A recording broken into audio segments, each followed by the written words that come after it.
that's Corey Baumeister. He's playing Mono Green Devotion, going to be taking on Evan Whitehouse playing Hardened Scales. We will get those names sorted out for y'all in just a second. There you go. Like magic, they slide over to the other side. Looks like the players are ready with their openers. I think Evan Whitehouse, mostly eliminated from Players' Championship contention on points, could certainly still win this tournament and get there. Sure.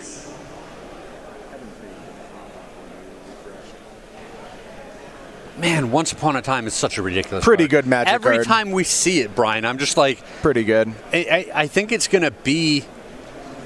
Yeah, there's so many good cards, especially in like Modern, Yep. where it's hard to adapt and incorporate these cards. But I wouldn't be surprised if in 6 months or a year from now, we just see way more Once Upon a Time in Modern. Yeah, I mean, you just have your Llanowar Elf so reliably. It's crazy.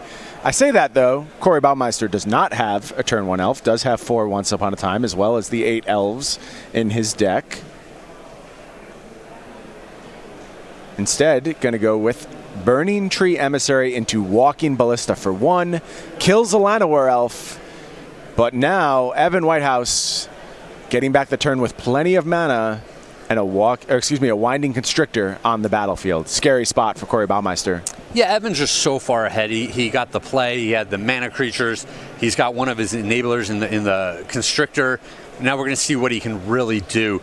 And one of the issues with how this game has played out so far is that Walking Ballista is one of the few payoffs for Corey. We talked just before the game started about how we felt like Mono Green sometimes has trouble finding those big payoffs, and he's already burned through one of them for very little effect. Well, here's a post-combat Nissa. Voice of Zendikar. That's going to come down, make a plant, pass the turn back to Corey. It's so funny, Craig. You said as we head into turn 3, you declared Evan Whitehouse so far ahead. I agree with you. He was at that point, but that's how quickly these games can turn. And it's not like Corey didn't do anything. He played 2 spells on turn 2, a 2-drop into Walking Ballista. That's pretty good, but you were right. Evan had just pulled ahead on the play-draw advantage. Well, and we see just how important the mana creatures are in the matchup. Oh, absolutely.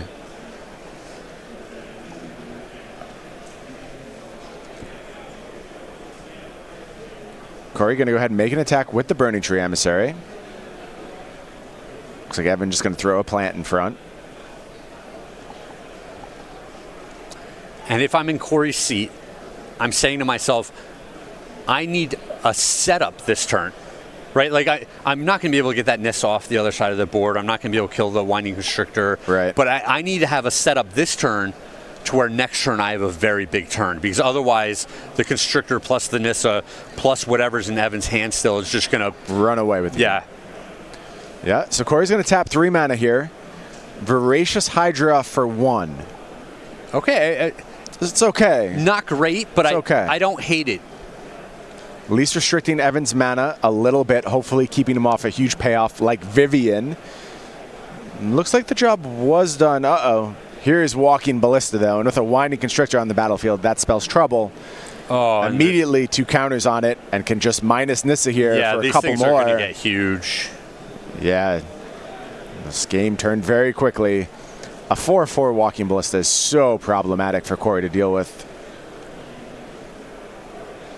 Yeah, I mean, this is tons of pressure that Evans, I mean, it's funny because as we watch these matches throughout the day, you're like, oh, there's just 2 counters on each of those creatures. And it's like, no, my 2-drop is a 4/5 now. Yeah. Nice Tarmogoyf. Evan thinking about if he wants to take some counters off that Ballista. I don't think he needs to do it right now. Yeah, so I think he's trying to mitigate Corey's devotion to try and make Nykthos less effective and really keep him off any big payout. And you do see he does have a Nykthos in hand. It's an interesting decision.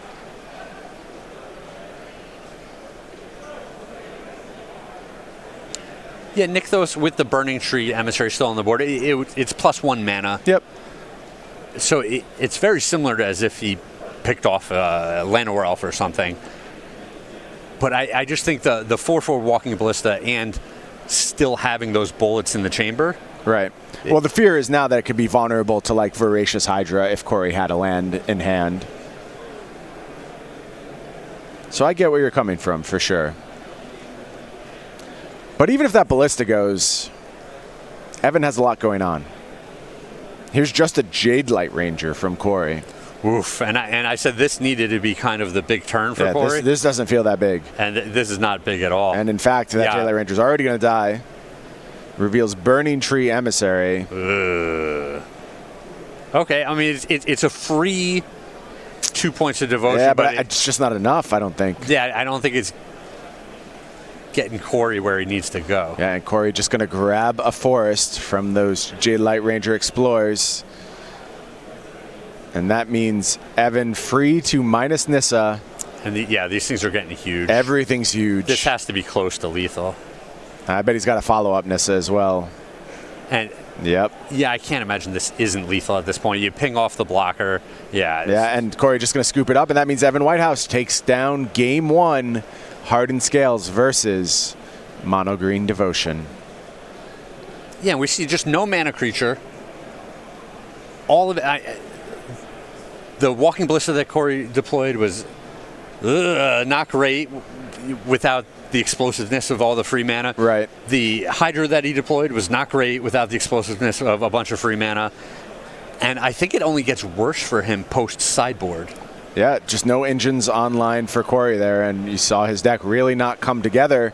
And when we get to sideboarding, like you said, a lot of options for Evan Whitehouse. We'll start over on his side. We don't have the graphics up on screen. You can go ahead and click on Cardboard Live, take a look. But Evan is working with 4 Fatal Push, 3 Thoughtseize, 2 Noxious Grasp, 3 Hangerback Walker, a Golgari Charm, a Questing Beast, Scavenging Ooze. A lot of options here. Yeah, we saw the Hardened Scales mirror before. To me, this is going to be very similar, where we want the Fatal Pushes, we want the Noxious Grasps. We just don't let the opponent get too far ahead, and then we're going to be able to do our own thing. The Golgari Charm is another one which is interesting. Maybe it takes out too many of our own creatures. I would just hate to have too many of these so removal effects and have my opponent start just deploying Planeswalkers, and I've got Fatal Pushes and Golgari Charm in my hand. I hear you. What do you think about Thoughtseize? So we talked about how Corey's deck is a little payoff light. Is it worth trying to attack the payoffs while they're in hand? I think it's difficult to do. The mid-game Thoughtseize does not seem like an exciting draw to me. I would think that there's a lot of tapping out in the early turn, so it's hard to do it at the right time. Sure. So, and it's just another card that's going to kind of dilute what this deck's trying to do.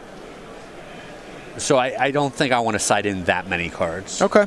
Why don't we head over to Corey's sideboard? There you see 2 copies of Nylea's Disciple, 2 Questing Beast, 2 Reclamation Sage, and Ulamog the Ceaseless Hunger, 2 Unravel the Ether, 3 Hunt the Hunter, 2 Lifecrafter's Bestiary, and 1 Shaper's Sanctuary. Craig, what are you doing if you're on Corey's side? Yeah, we start with Hunt the Hunter. It seems like the easiest inclusion here. Just 1 green. Give your creature +2/+2, fight another green creature. It's just a clean, efficient removal spell.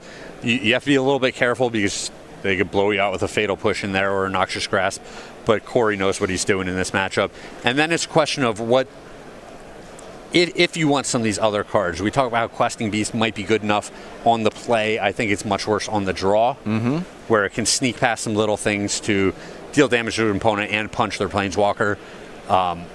The question, is this going to be grindy? Do I want something like Lifecrafter's Bestiary to draw some extra cards as the game goes longer? Or is it determined like we saw in game 1 where just one person gets ahead in the first couple of turns and a card like the Bestiary is just going to have 0 impact?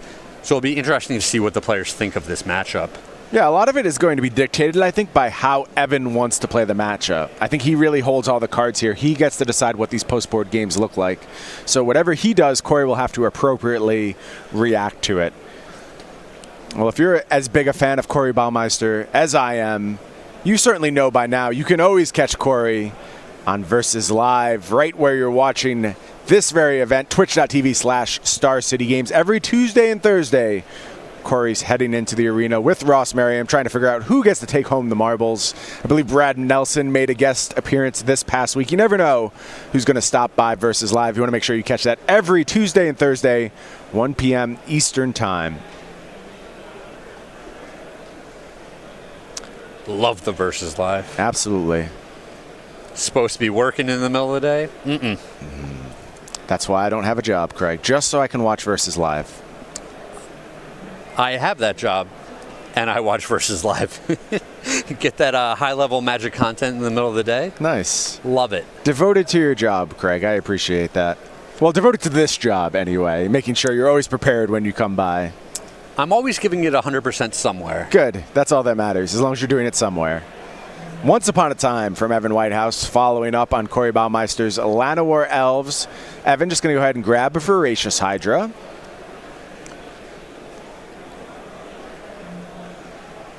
And what does he have on turn 1? Elvish Mystic passes the turn back to Corey. See a Reclamation Sage in Corey's hand. I hear there are some upcoming technical difficulties. Hang with us, folks. Things will get weird for a second. It'll be fine. We'll come back. We'll be here talking Magic. Looks like our clock is frozen. I think probably life totals won't update for a little bit. We'll get it all sorted out. Don't stress.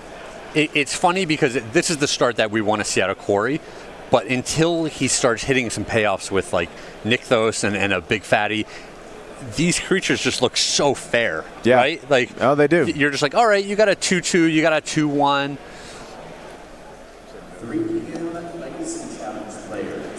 Potentially these creatures can tussle in combat a little bit, threaten the opponent some, but really this is just not an exciting board. But next turn a Nykthos comes down, a big Planeswalker, a huge Walking Ballista, and all of a sudden you just see why these cards are in the deck. Oh, absolutely. Things can get big real quick.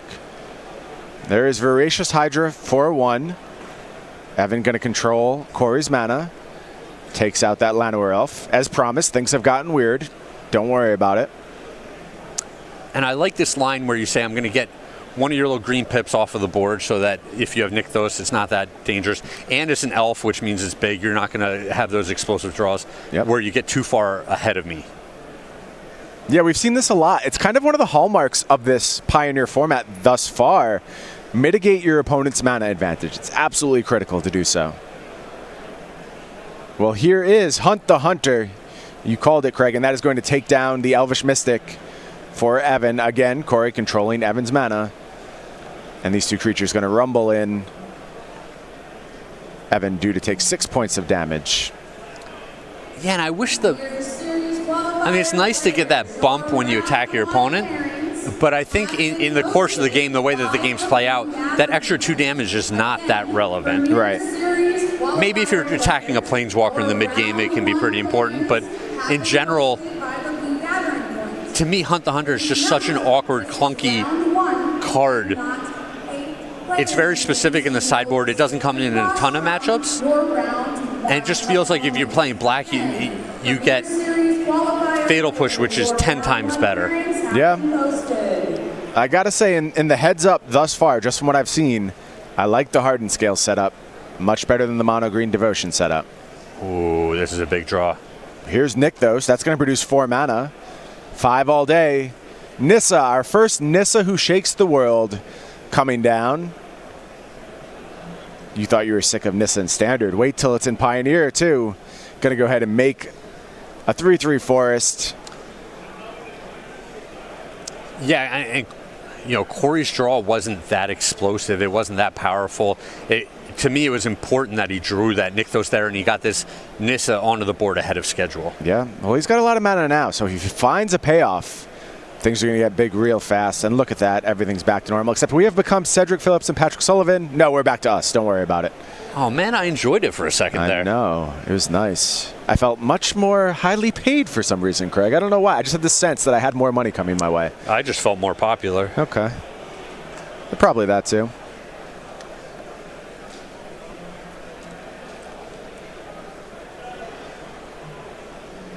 So Evan having to think here. I think I see a Winding Constrictor in hand.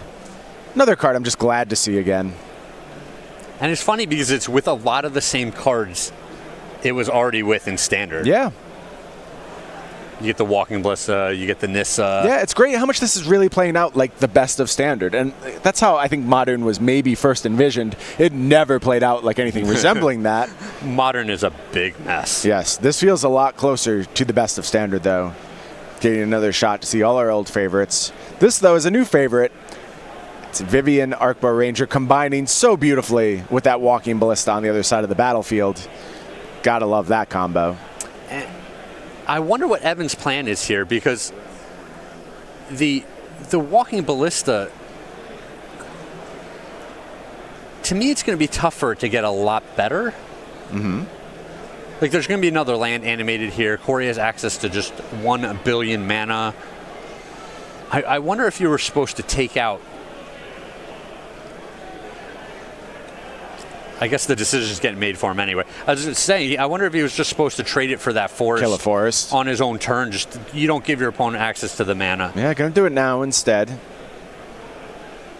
Corey is gonna tap. 3 mana floating. Let's see if Corey drew another payoff on this turn. Had only Reclamation Sage and lands coming into the turn. But I'm seeing some mana being made. I believe he's going to 6 green here. Yep. Do we have a big payoff? Here's 8 green. And Corey's wondering if he wants to untap a land and go to 10. That could even untap that Nykthos, but no. It's going to be Walking Ballista, and that is going to garner a scoop from Evan Whitehouse, and we are headed to Game 3. What really happened in that game? It's hard to pinpoint exactly where things got away from Evan. Was it just Nissa being on the battlefield for 1 turn? That's always enough? That was definitely a big part of it. I feel like Evan's hand just had very little interaction. Sure. He didn't get aggressive, and he didn't interact with his opponent. I mean, that's just a recipe for disaster against this deck, right? Right. Yeah, a little bit too reactive over on Evan's side. But even then, you didn't see any, like, real hard removal from Evan. It was a Hydra, but we didn't see a bunch of Fatal Pushes and Noxious Grasps or anything like that. Yeah, and that's kind of what I'm saying. He kept his hand, which...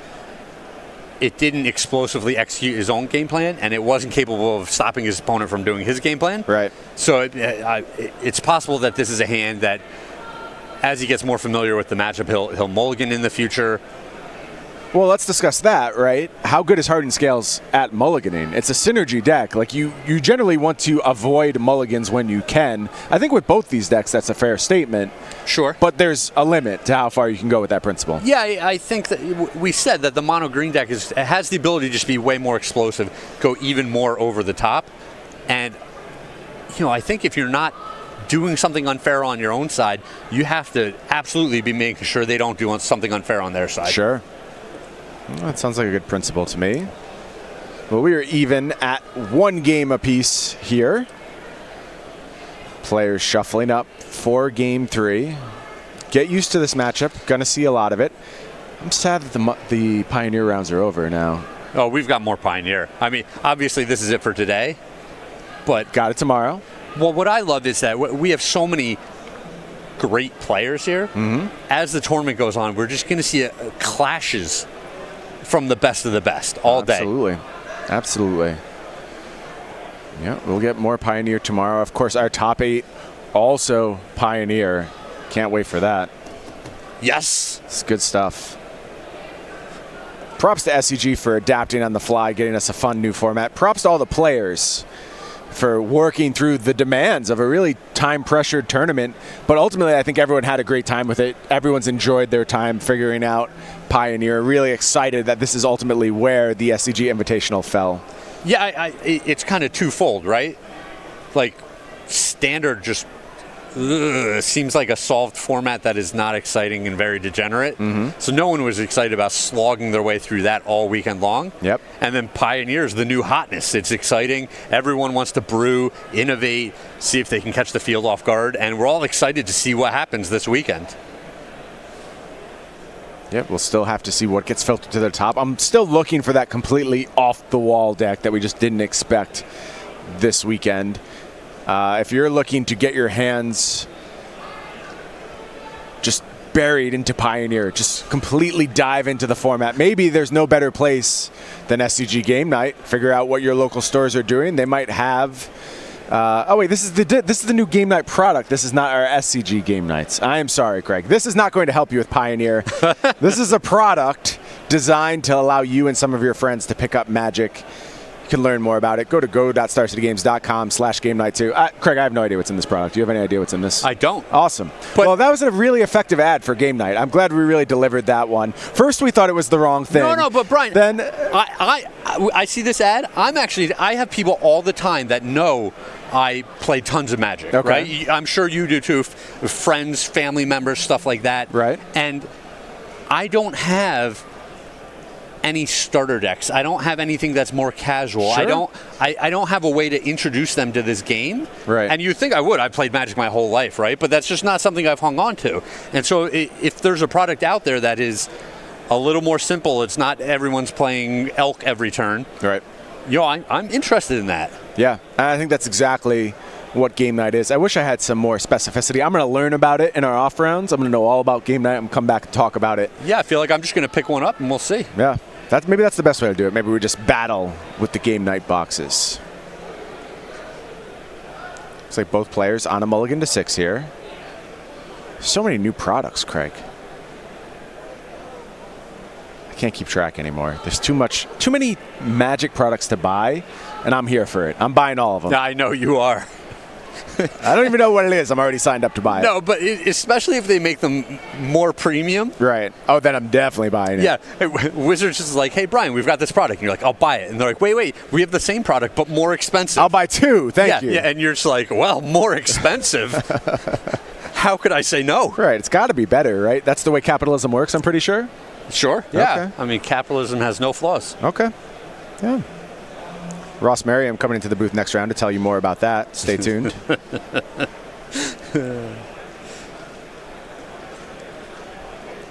So looks like players have put their cards on the bottom.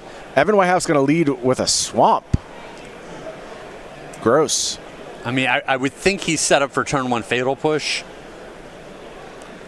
That's not ideal, though. You want your turn 1 elf if you can. Corey Baumeister now has a higher chance of finding that. Once upon a time is the play. And I do see elves already in hand for Corey. Yeah, I think he needs a land out of this, but I'm not 100%. He's going to take a Walking Ballista. Okay. That card is so good in this matchup. Oh, yeah.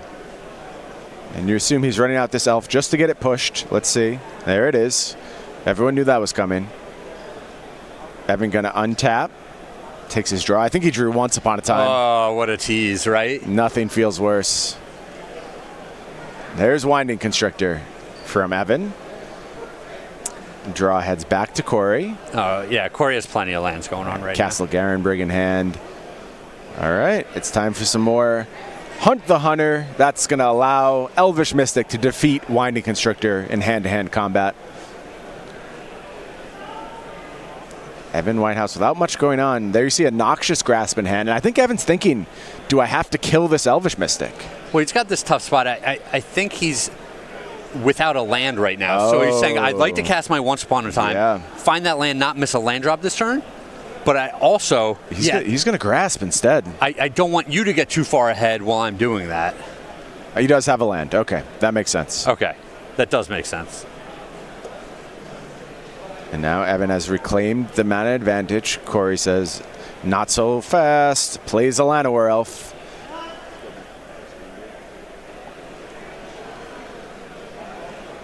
And Corey just ships the turn back to Evan. Now with Castle Garenbrig on the battlefield. Evan is now going to cast that Once Upon a Time. Land or elf? Take your pick, Evan. Just going to take a forest. Yeah, when you know that the Walking Ballista is in the opponent's hand, you're going to take the land every time. Yep.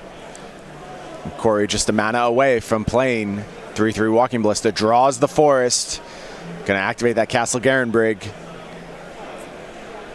And that's a big game in this matchup. Evan draws forest. Has Vivian in hand. Oh, what a tease, right? Like, you have your Planeswalker payoff, but this is the situation where it's naked. It's all by itself on the board, and you just can't deploy it. Yep. Corey with 2 cards in hand. I think we're looking at Hydra, possibly Hunt the Hunted. I'm not 100% sure on that one. But Walking Ballista just going to go ahead and attack. 6 mana again. It's time for Hydra, and I'm assuming that's getting big. Yep, it's going to be an 8/9 here. Love it. This castle has just been great in this deck. Huge payoff. Here's a Walking Ballista from Evan. Oh, what a tease. That feels like too little, too late. Does have Vivian for backup, and he's just going to extend the hand. That's going to do it. Corey Baumeister takes down Evan Whitehouse 2-1. Mono Green Devotion versus Hardened Scales. That's a weird matchup, Craig. It's really weird. It feels like one player does their thing, and that's insurmountable for the other side. Yeah, it kind of snowballs, right? Because once one player starts doing their thing, right, the big Voracious Hydra or the Walking Ballista, it takes out all the mana creatures